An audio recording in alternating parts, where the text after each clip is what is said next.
Now we're talking a little bit about the Emoni Bates game last night.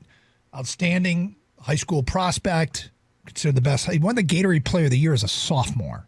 This kid's, he's 16, right, Khang? Yeah. 16 years old. He is being talked about as the best high school prospect since LeBron. Here's the one thing that's hard to get used to, and we'll get to your phone calls in a moment.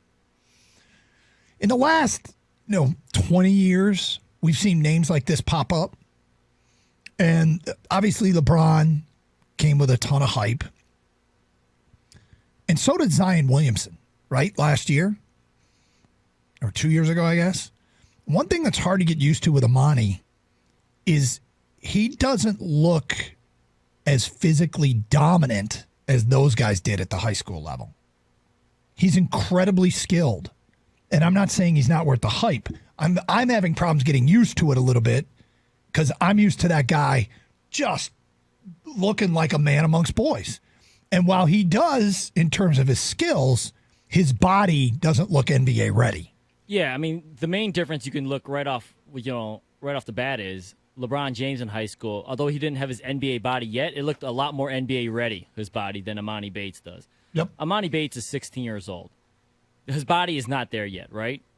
What's clear to all the scouts and to myself is his skill set is, though. I mean, you could tell offensively he's probably ahead of LeBron as pulling up and shooting a three, offensive moves. Like I said, the skill set is different. LeBron was explosive, athletic, right? Closer to the NBA body, like I said, developed that shot a little bit, as his career went on in the pros.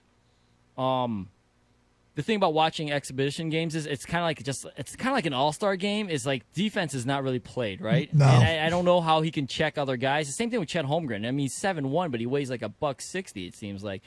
In the post, is he going to get moved around? Can he box guys out? Can he move a bigger player out? Probably not.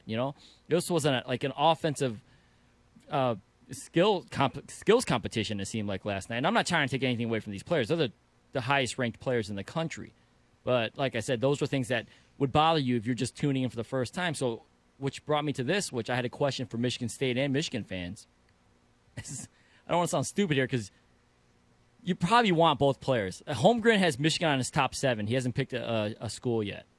Michigan fans, do you want him? Do you think he'll be really good in college? I know he's the number one player, and you always want the number one player, but that doesn't mean you might think he's overhyped and might not pan out. Michigan State fans, same thing. I couldn't imagine anyone saying no, but was the hype a bit more than like you said? Was he a bit overhyped? Great player still, but maybe not the player that you... Look, like I said, I think hype leads to two extremes. Because incredible excitement and incredible skepticism. Yeah, there's been hype around other players before that haven't panned out, Mm-hmm. These things aren't... This isn't science.